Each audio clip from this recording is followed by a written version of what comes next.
बिस्मिल्लाहिर्रहमानिर्रहीम। अस्सलाम वालेकुम दोस्तों, मेरा नाम है डॉक्टर कामरान। आज बकरीद का तीसरा दिन है 2023।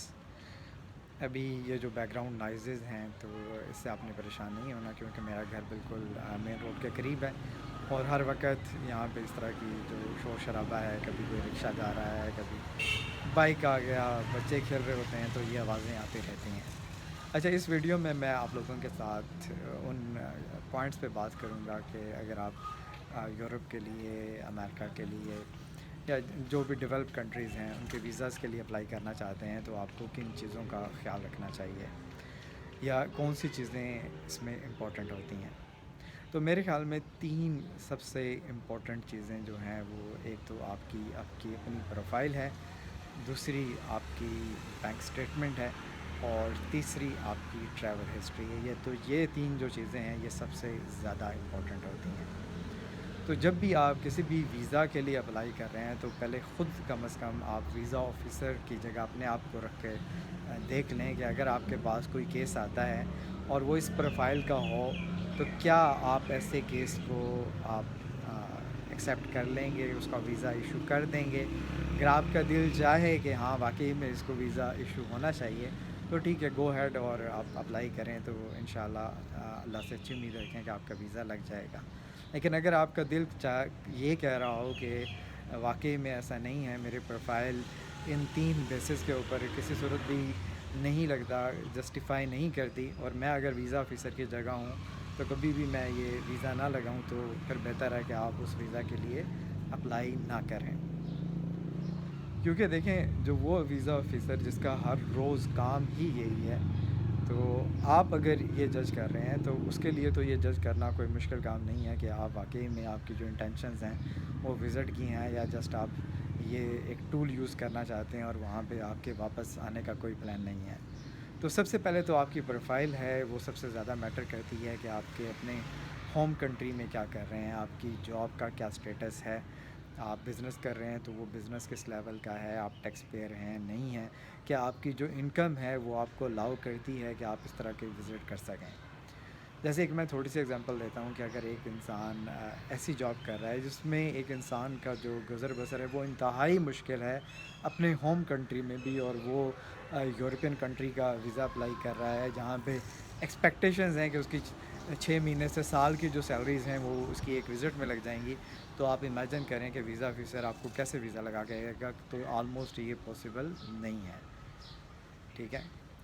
तो ये सबसे इम्पोर्टेंट चीज़ आपकी अपनी प्रोफ़ाइल होती है। अगर आपकी करंट प्रोफ़ाइल ऐसे नहीं है तो कोशिश करें उसको इम्प्रूव करें, अपने जो इनकम के सोर्सेज़ हैं उनको बढ़ाएँ। अगर आपकी जॉब की जो आपकी सैलरी है वो इतनी नहीं है तो कोशिश करें कोई फ्रीलांसिंग सीख लें, फ्रीलांसिंग के ज़रिए पैसा कमाएँ।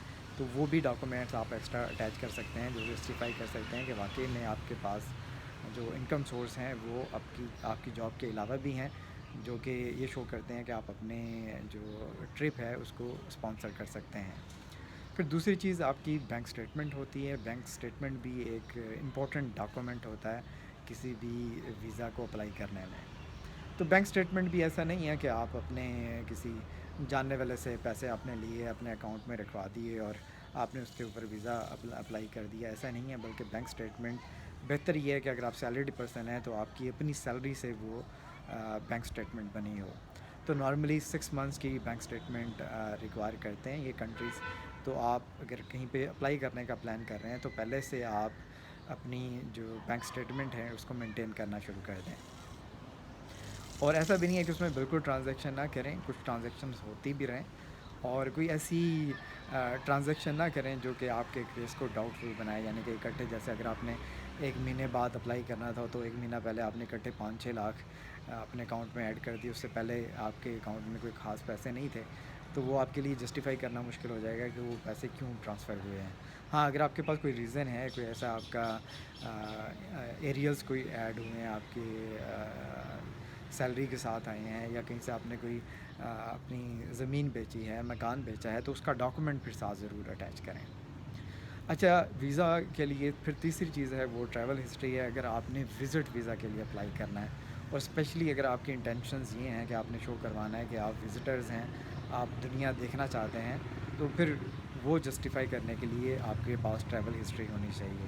ایسا نہیں ہے کہ ڈائریکٹلی آپ نے کبھی بھی ٹریول نہیں کیا اور ڈائریکٹلی آپ یورپ کے لیے امریکہ کے لیے ٹرائی کر دیں, بلکہ آپ کی پہلے کوشش ہو کہ آس پاس کے جو کنٹریز ہیں وہاں پہ وزٹ کریں. اور وہ بھی ایسا نہیں ہے کہ ون گو میں آپ سارے کنٹریز 4-5 کنٹریز کو دیکھ لیں اور کہیں جی آپ کی ٹریول ہسٹری بن گئی ہے, ایسا نہیں. بلکہ آپ یہ سال کا پلان کر سکتے ہیں کہ سال میں ایک منتھ میں آپ کچھ پلان کر لیں کہ اس میں آپ 10-15 دن کے لیے کسی کنٹری میں جائیں.